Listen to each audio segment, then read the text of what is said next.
Right. All right. Hang on one second. I'm gonna do one other thing. I've got a little light thing over here that I should probably turn on so you can actually see who I am because my lighting looks terrible right now. There's all this stuff you have to worry about. Whoa, with podcasting. Hey, it's a bit early this morning. I got back from DC last night and promised myself I'd get up at 5 in the morning to talk to Valerie Coulton. I first met Valerie a couple of months ago in Barcelona, where she heads up innovation. She does a lot of really interesting work, and she offered to get on the phone, provided that we could find a time. So drank some coffee and had a great conversation with her about innovation, startups, and design thinking. And I really, with Valerie, wanted to probe how she thinks about the role of an innovator within a large organization. She has an unusual background, and I think brings some of that diversity to the way she thinks. But what's clear is that as much of her job is about preparing the culture of the organization for change as it is actually finding those changes. So without further ado, here's Valerie Coulton. Hi, Valerie. How are you? Good, Alistair. How are you? I'm well, thanks. How's Barcelona? It's fabulous. You're really good. We're getting into summertime here. It's beautiful. It's a little hard to be in the office when the weather's so nice outside, but everything's good. You get to go out for like a siesta every day, right? Right. That's the theory. That's the theory. Although I do notice that our lunch breaks seem to be getting longer and longer every day, and some people maybe don't even come back. So yeah, it's a nice moment. All right. Tell me a little about where you work and what you do. Okay, I work for Schibsted Classified Media, which is the classified side of the Schibsted Media Group. And Schibsted is a company that's based in Norway, and they started in the newspaper business in the 19th century, and we still have the best media houses and the leading media houses in Scandinavia, in Norway and Sweden. And then worldwide, we have the classified sites. And these range from miscellaneous classified sites where you can buy and sell pretty much anything. Like if you wanted to get rid of that guitar that's behind you, you could sell it on one of our sites, to verticals that specialize. That's pretty opportunistic. I mean, wow, did you do that on all the video conferences? I see some things behind you because I see some albums you guys could probably unload in the background there. Yeah, actually, we got all these albums from one of the sellers on our site here in Spain in a contest to decorate our office. And so this room has a music theme, and everything in it was bought secondhand. So basically, we have the miscellaneous marketplaces and then some verticals dealing with cars, jobs, real estate, etc. And we're in, I believe we're in 34 countries right now, and wow. We're always expanding. Yeah. And how is that business different from like an eBay, for example? I would say that the eBay model is more of an auction model in some ways, although there are a lot of similarities between us and eBay. I would say that our sites are probably more classically classified than eBay. Yeah. Okay. Yeah. And what is your role with the company? My official title is Innovation Catalyst. And my role over the past year, I would say, has been starting to bring in some new ideas and start working to question a lot of things about the way that we're doing things today and the way that we're thinking about things today. And so I would say that my role is to provoke people. Interesting. And also to try to bring them some tools, which at this point are pretty well proven to work in terms of how we can cultivate a culture of innovation and how we can actually do innovation that's going to be meaningful for our users. Okay.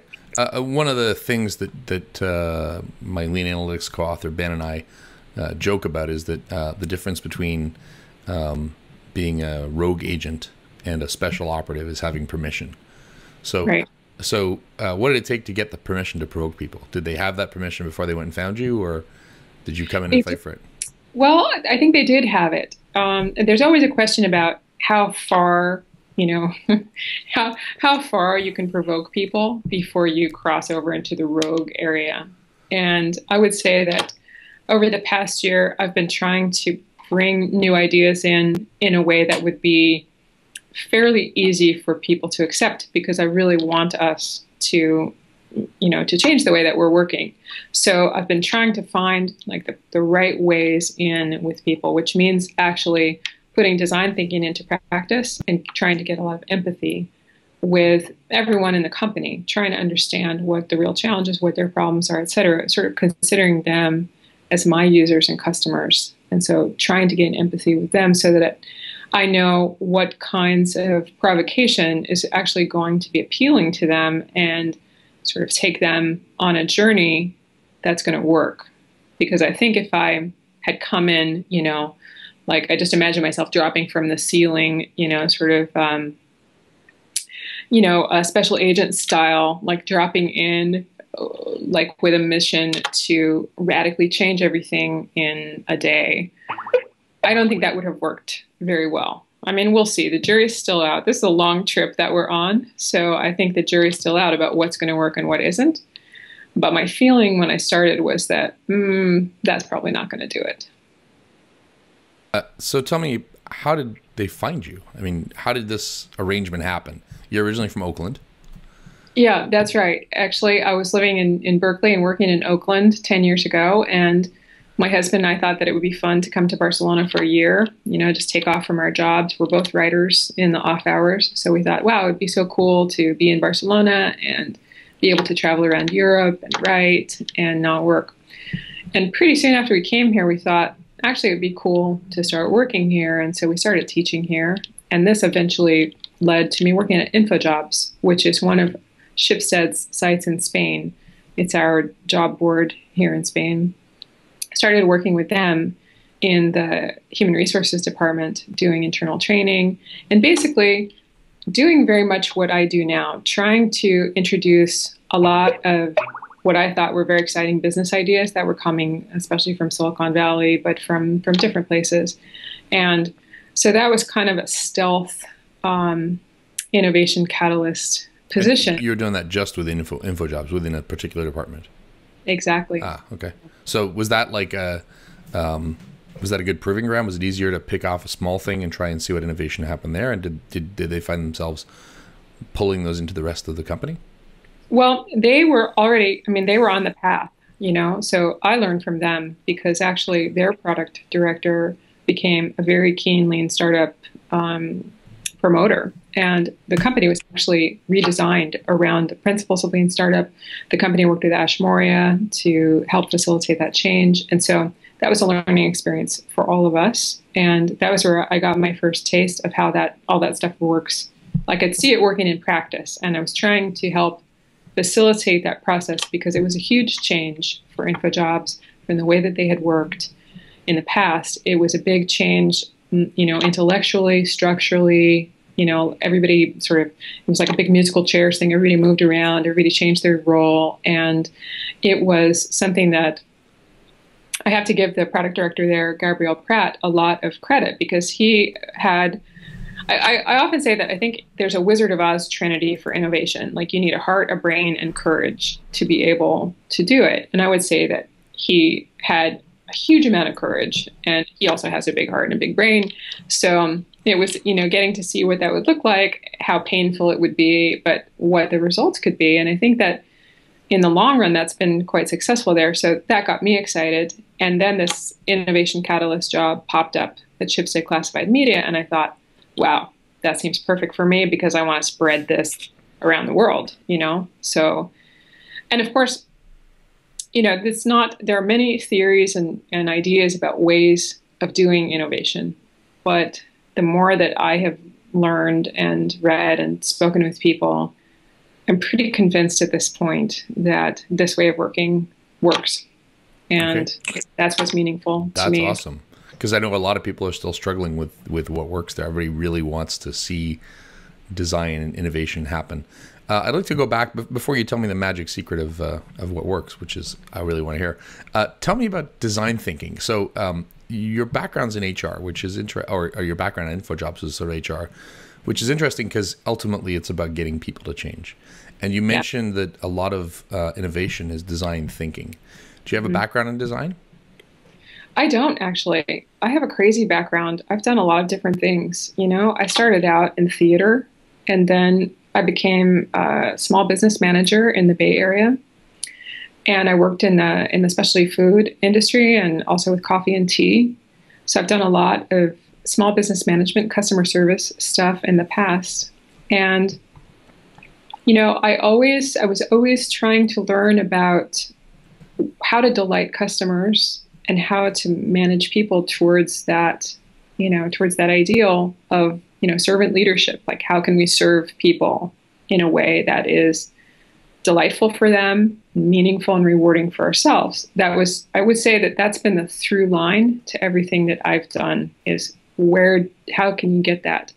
And so for me, when I started to learn about design thinking, it was like, it's just a great moment, because I realized, okay, this is actually the way. I mean, this is a process that fits my experience, that when you develop a deep empathy for people, when you're highly observant of them, you really, really want to solve their problems, and you understand the why of what you're doing, then if you take that and you are creative and you're able to be open-minded about what could create a solution for them, and then you test it, you iterate on it, to me, it's very deep in terms of human interaction, And so I think that design thinking has been natural for me, but it's a process that for example, in workshops, when I take people through the design thinking crash course that was developed at Stanford at the D School, it's an eye-opener for them, because they recognize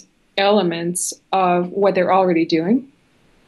And it generally feels very good to them to get into this feedback loop about creating something for someone else, getting their feedback, iterating on top of it. And when they see those signs of delight in the person that they're creating for, they just get really excited. And I think once you start to taste that, you get kind of addicted to it. You get kind of addicted to just making people happy, making people like, wow, that's really cool. I never could have thought of that. You did that based on my needs. That's amazing. Yeah, Julian Smith, who I interviewed a while ago, who's the founder of Breather, Montrealer, a pretty well-known author, interesting guy. He said to me one of his goals in his business was to get the aha moment that Uber has, where you get in and some guy whose name you know and whose face you've seen hands you a bottle of water and welcomes you. There's like there's that little moment of, oh, wow, I didn't expect to enjoy this ride, right? And I think that idea of sort of finding delight works really well. You mentioned something about servant leadership, or servant, is that the word, servant leadership? Yeah. I never heard of that. It sounds very Downton Abbey. Can you explain that a little more? Well, it's not really, without being obsequious. Right. It's not really leading the servants, so it's not, it's right. not the head butler who's leading the other servants. It's really about having service at the heart of what you're doing, and being able to lead in such a way that results in serving others. And for me, this has always been a powerful concept, because, for example, if I'm leading a team and we have customers or end users, the service I give to the team has to be on the same level of what I'm expecting them to do for our users and customers. And so it's basically the idea of leading, whether it's leading people or leading in a market or leading with a product, towards the aim of serving others. And I found that when I worked actually more directly in customer service, I found this a powerful concept, because I would always be working with very bright young people who were usually at university. They're going to, Cal or other universities in the Bay Area, and they're really smart, and they're having a job, in a cafe or what have you. They're serving others, and for them, it was not always easy to understand that service is a really high profession. It's a really high calling. And that, in fact, whenever you're making something for someone else, ideally, you are trying to get them to, what Julian was calling this aha moment, or this moment of delight or gratitude or appreciation or whatever it is that you're trying to create for them, whatever experience it is. And that, it's not a question of being a servant in the sort of traditional sense of that. It's embracing service as a really high human calling, I suppose. Okay. And right now, I see that this idea seems to be actually kind of taking over the world. You know, when I see Airbnb or Uber or so many TaskRabbit, whatever it is, so many concepts that actually revolve around a human exchange of people trying to help others, trying to do something for others, trying to create an amazing experience for other people. And the fact that it's so transparent now. I mean, in fact, yesterday I was looking at a friend who's he's an Episcopal minister. And I went to the website of the church where he's a minister, and they actually had a page where all of his sermons were published. And the congregation can go there, and they were actually rating each sermon, you know? And I thought, wow, I mean, ministers, like you want to point a machine learning algorithm at and go, here's the best sermon for my congregation. Exactly. And I thought, I mean, this is amazing because it's basically, you know, the desire to serve and this very offline, this kind of the offline economy of human interactions is now being facilitated by the online ecosystem, which enables us to constantly improve the way that we conceptualize serving others, or, you know, creating great experiences for others, however you want to say it. And that we can have so much data about that, and we can be constantly improving, constantly getting feedback.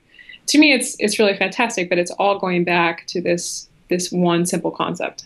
So let me challenge you a little on that, because these things are never fun unless I argue with you a bit. And so far, everything you said is brilliant. How much of that design for the moment of delight is a byproduct of the fact that we've moved to a digitally driven one-to-one exchange with our customers, where by definition, all of those products you listed, are startups, not incumbents, right? Mm-hmm. I have to say, like, I use United a lot, and their mobile app's really good now. Like, hey, Alistair, your gate has changed. Hey, we should let you know this. Hey, you know, that's really nice. Mm-hmm. But it's not that United got more customer driven. It's that they were able to scale and automate the personalization of my experience. Right. And is it just that the digital technologies, a phone in every pocket, and ubiquitous computing and software raised the bar for what feels like pleasant treatment? Yeah, I think you're making a good point. But in fact, actually, the fact that there is a platform now to do more for customers, to do more for users, does make it a necessity, I think, because I think all of our expectations are going up. Right. So I certainly wouldn't suggest that, you know, every business out there, every successful business has this, you know, warm and fuzzy, heartfelt desire to make people happy. I wouldn't say that. However, if you don't somehow feel that they take some interest in at least your satisfaction and your comfort, if not your delight, then I think they're in danger. I mean, I would say that companies that are just transactional at this point, that are just relying on things like efficiency, are probably going to be missing something in the future. Yeah, because you have someone like Amazon who is ruthlessly efficient to the point of, you know, lawsuits and threats from their former partners, like the debate that's going on with Hachette right now. And they clearly get customer service. They built it into the infrastructure of product delivery, of ordering, of payment, everything, right? So it seems to me like if a company that's that ruthless about infrastructure, that wants to be a cost-efficient utility that badly, is already efficient, you're kind of like, it's kind of hard not to be that. But the companies you mentioned are all new companies. How do incumbents get this without dying? Because it seems like many of them are resting on their laurels and saying, hey, we got economies of scale, we don't need to worry about this, we're the incumbent.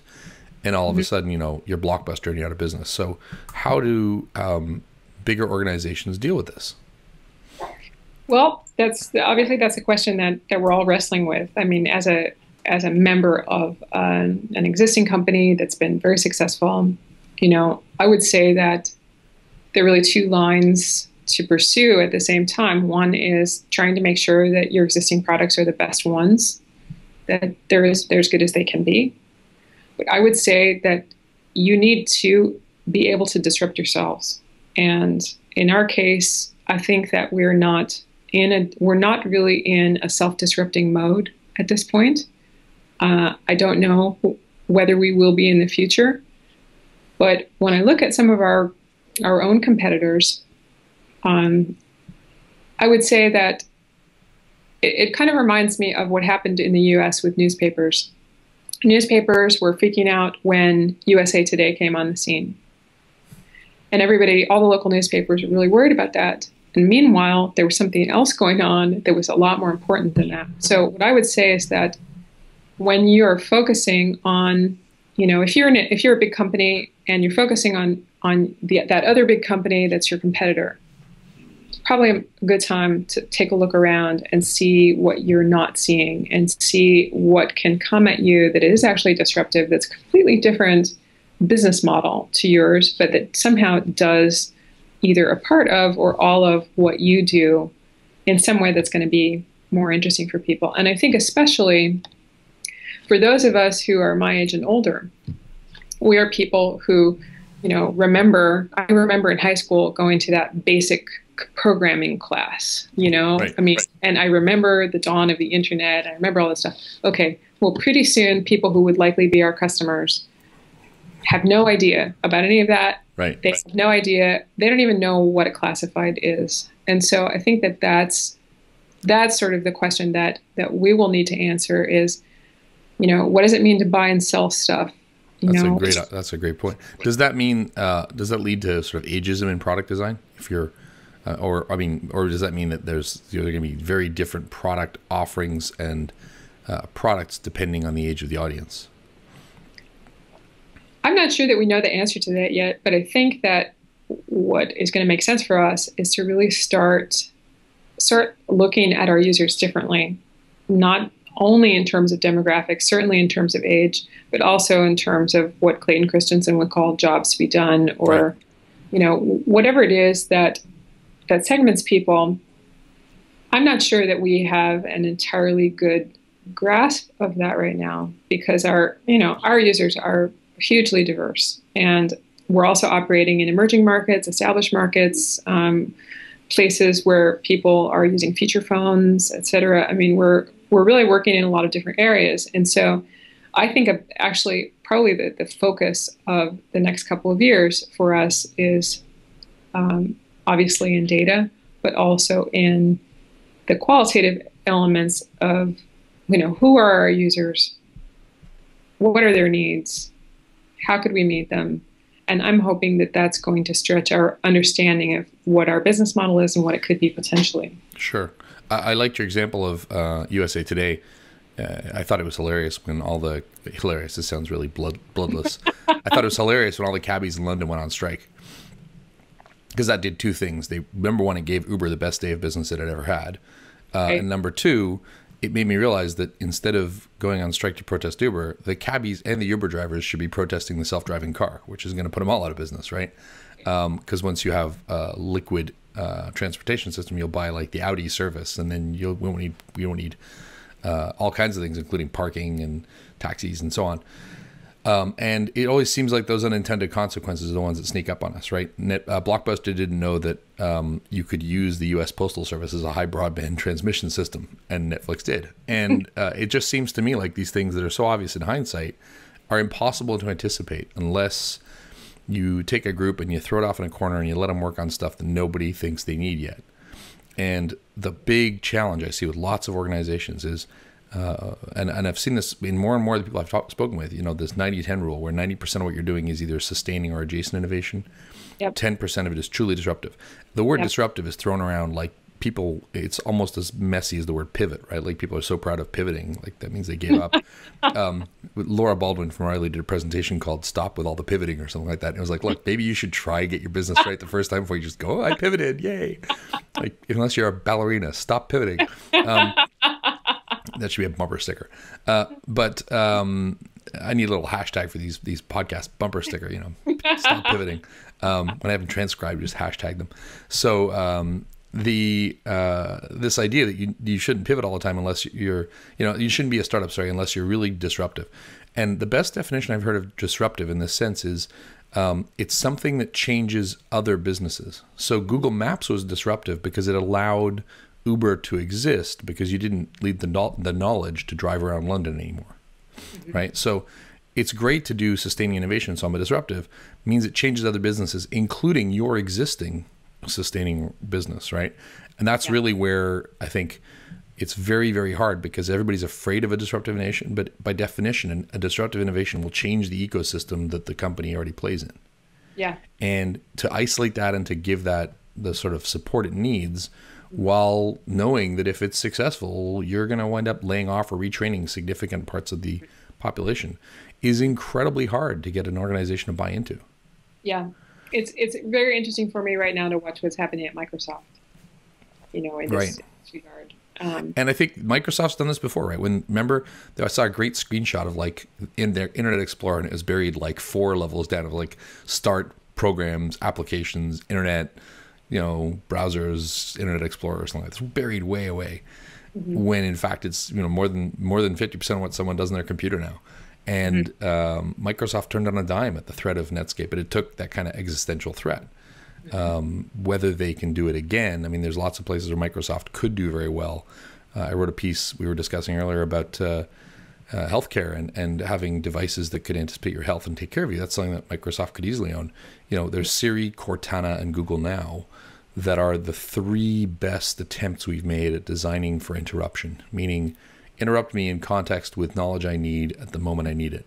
And one of those 3 is going to change. That becomes like a prosthetic brain. But the chances that one of those 3 will make it is slim. And if they do make it, it'll be through a series of acquisitions they've made as well. Yeah, I really agree with what you're saying, though, about the. I mean, there's a huge amount of fear, I think, about disruption because we're, especially I would say in existing companies. I mean, everybody has been kind of brought in usually to continue what we've already built and to build on it and make it better. And so the idea that we're going to do something really different that's going to be that's going to change the market, change everything. I think that's in our future. I don't think that that's something that is happening in the current day to the extent that it will in the future. But it's also just learning to conceptualize yourself differently than you have. What is your work? What are you here to do? What creates value, et cetera? And I think that's another growth area for us because basically when you join a large company, you are there to execute. Right. Do you think your background, being diverse as it is, coming from another place and having a background in everything from theater to writing to specialty goods and foods, gives you a set of different entry level? Is it important that someone with a role in innovation have experiences that are not of the rest of the organization? I really couldn't say that there's one, I couldn't say that that's true or not true. I suspect that, we have people who have grown up here who are super innovative. So who are catalysts for innovation. So I wouldn't say that. I would say what innovators have in common. What sort of attributes do you think is it just fundamental frustration with the way things are done, or what is it? I think it's partly this nagging sense that there's a better way that we could do stuff, that you lie awake at night thinking, like, there's got to be a better way to do that. How could we solve that, And I think there's also kind of an inherent playfulness and fearlessness about entertaining weird ideas. And that's definitely something that I think, my background of working in small business in the Bay Area, I would say every small business I worked for, we believed that we were changing the world on a daily basis. We believed that our products and services were just... Were they mission-driven companies, like sort of sustainable food, things like that? Yeah, but also just, the idea that this cup of coffee is so amazing that is going to make your day every day. Wow. And, or these good coffee. Yeah, and that these products that we're bringing to you from around the world, they're just going to knock you out. They're going to make your life better. And I think that this feeling is something that's also really key for innovation, that what we're doing matters. We know why we're doing it. We're deeply passionate about it. And we want to get you involved and make your life better through what we're doing. And I think that this is something else that motivates people who are innovative, because you're always on a quest. I mean, you can never stop, right? It's like, okay, yeah, what we did yesterday was really cool. What are we going to do today? How are we going to top that? You know, how are we going to make it even better for you? But I think there's also being able to be the one in the room with the unpopular idea or the crazy idea, or, you know, the one who's challenging the others. I think that you need to feel some level of, you know, comfort with being able to do that, some level of sort of comfort with yourself, that you're able to be provocative, but not in a way that's, you know, that's just for the sake of provocation, but provocative in a way that's actually going to lead to something valuable. So design thinking, sense that what you're doing is going to change the world, the latitude to provoke in a way that you know is like intended to be received, rather than just sitting in the room going, it'll never work, well, I'll be killed. Those sound pretty important. I used to have a coworker who was very pessimistic in meetings at a company I used to work at in San Diego, and they actually made up a badge that it said like, no, no, no, we'll all die, we'll all be killed. And they put it on him, and they said, look, now you don't have to say it in meetings, just wear this, right? It was great. Nice guy, but it made a point. I want to talk about design just for one more second. Sure. There's a definition of design that we've used on the Strata design track by a designer named Bruce Mao. And he says, design is the human capacity to plan and produce desired outcomes. Yeah. Those are really interesting. It sort of encompasses the jobs to be done thing, right? Yeah. To plan and produce an outcome. Says, and I've always thought this is a great Occam's razor for the difference between art and design, right? Mm-hmm. Art is, I got to get this out of me. Mm-hmm. Design is, and I hope you feel this way. Yeah. Right. And so if it's just, I got to get this out of me, sort of, I'm going to put stuff on a wall because it makes me feel better. Mm-hmm. That's pure art. Once I say, and I hope it makes you sad, right? Then there's some design in there. I'm designing an experience that generates sadness or anger or whatever. And I've always found this a good Occam's razor, because then when you see like the London Underground map or the Barcelona subway map, you have most focused design there, because you're saying like the goal is to help people get from point A to point B. But obviously someone's chosen colors and they've chosen fonts and layout and so on. And so there's a spectrum from design to art. Mm-hmm. It seems to me like there is an increasing amount of brand equity with companies rolled up in the art. In your case, when I go to the homepage of any of your sites, there's a map of that country. Mm-hmm. And that, while it has a huge design function to drive somebody to choose from the region right away, hey, that's my house, whatever, there's also an artistic choice in there that becomes your brand, right? How much of innovation and the design side of innovation involves art, and how much of it is science? Like, I'm going to A/B test everything and make sure that it's the most efficient and optimal. Because, you know, there were 10 WhatsApp competitors out there. Mm-hmm. Who knows why that one did well? May have been the founders, may have been some kind of critical mass of people happened to get on the day they posted it. Everyone was on the iTunes store, whatever. Who knows why? But something happened that made that stickier. And you could test the heck out of that, or you can go in and say, I'm going to create a personality with this app. Mm-hmm. Well, I think it's like you're saying, there's a balance between the two. And for me, one of the properties of art is that in art there is inherent risk. I think in true art, there's usually risk. And there's risk for the artist, and there's also risk for anyone who's apprehending that art. So in an art form, I think that the ability to take risks is very important. And it involves, for me at least, the artists that I really admire, I think, are the ones who have been brave enough to bring out things that the rest of us might find almost unrecognizable. Whether that's literature or plastic arts or music, because we probably all have some kind of language. I would say it in terms of language, although it might be something else, but we all have some sort of language or creation that is unique to us, that is almost potentially incomprehensible to others. So to bring that out and then allow people to witness that and find it comprehensible or incomprehensible is taking a huge risk. Moving over to the science side of things, I actually think that a lot of products and brands that have been very successful have had some part of this risk-taking. They've made themselves somehow vulnerable by taking an aesthetic risk that they thought would resonate somehow with, the people that they're trying to provide a service for.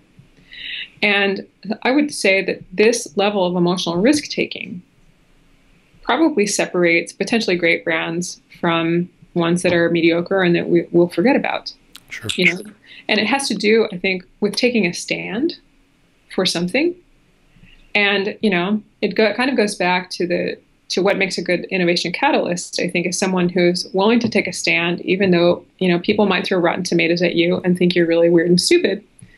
But in fact, taking that stand, hopefully there will be a number of others who become very attracted to that and who feel like, wow, that is really something different. That's something that appeals to me. I'm impressed by something about that. And so taking it back to our daily interactions, we're always, especially when we enter new markets, there's always a lot of question about, how should the landing page look? How should the homepage be? What should the logo be like? How close or how far away from what we've always done should it be? And so I think that there's a kind of messy and somewhat artistic discovery period that hopefully goes on of trying to find out, what is going to be emotionally resonant for people and what is going to serve their needs.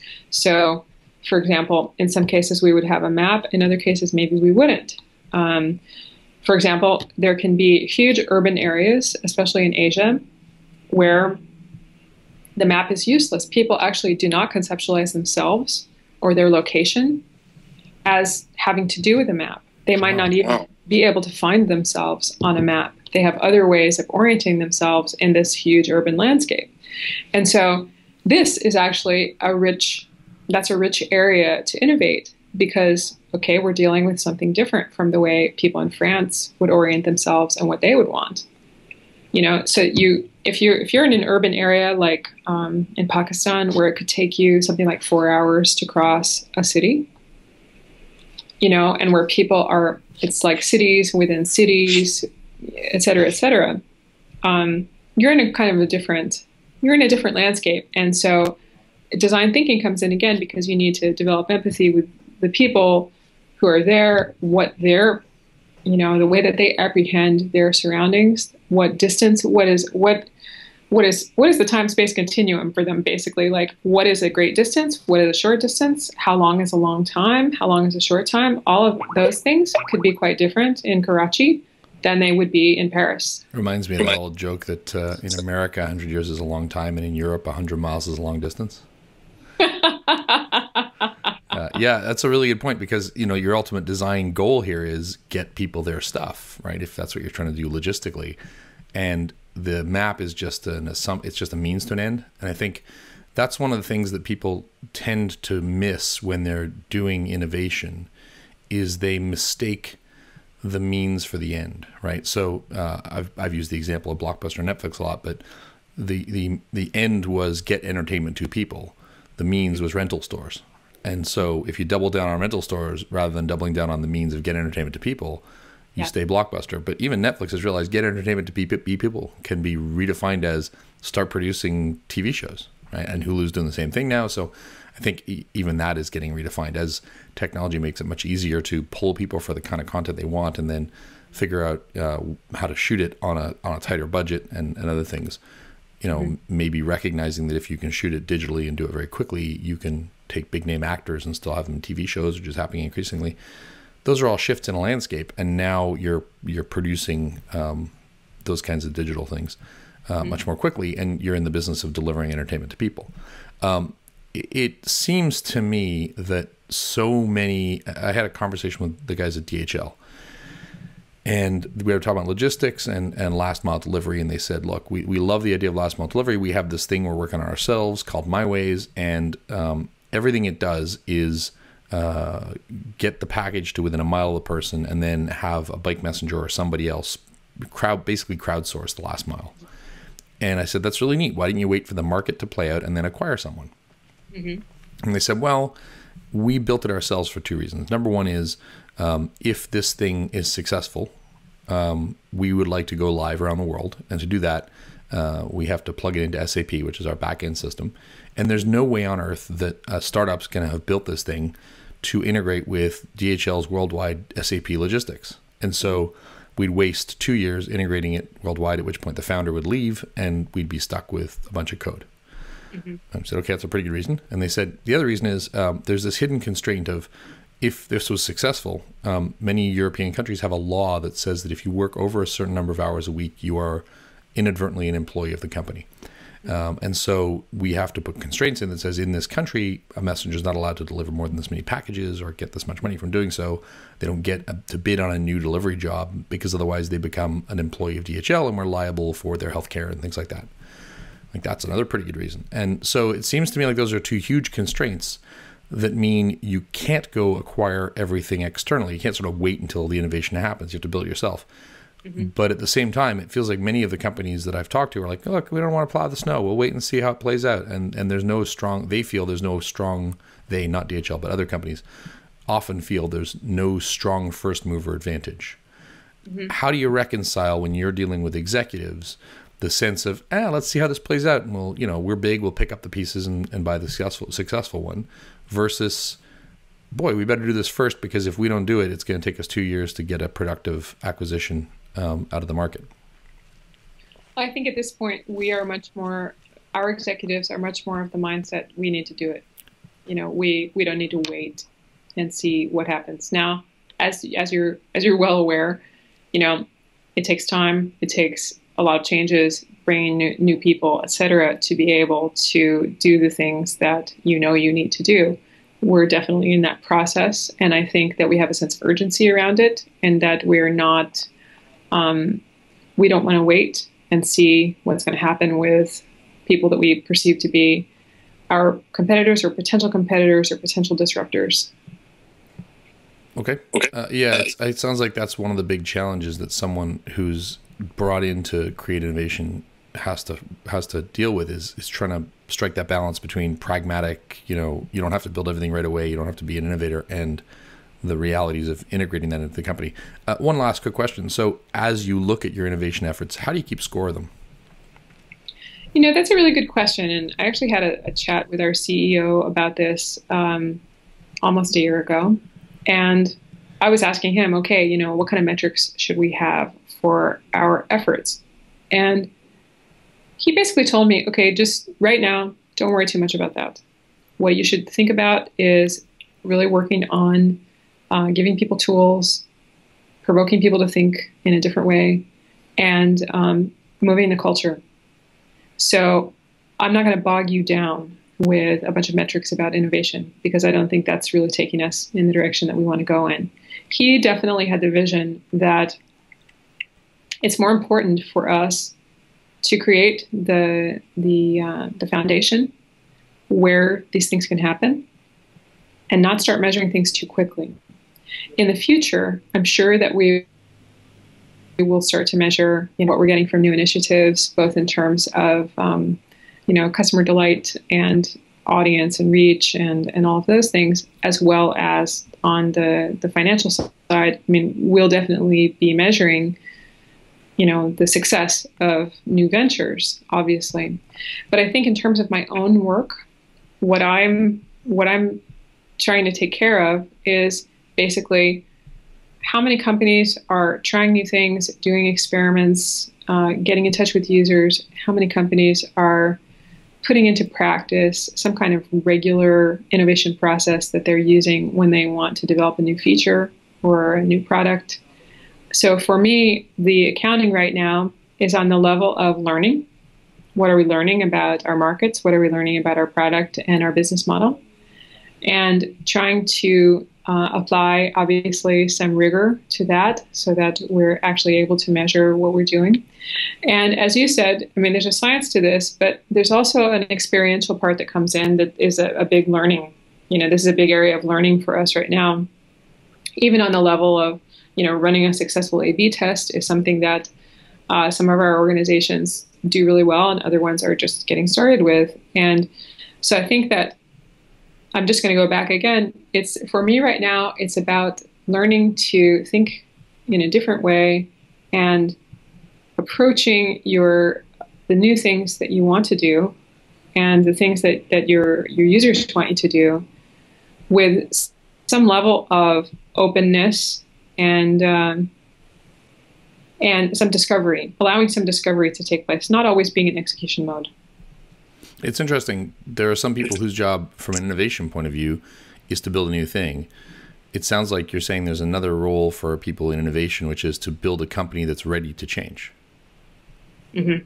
And absolutely. And that, you may not know what's going to disrupt you, but boy, when you figure it out, you'll have made the company ready to adapt to that change quickly. So if you can't get people to work in that third tier sort of disruptive innovation, you can at least create the system so that when the disruption is obvious to them, they can respond.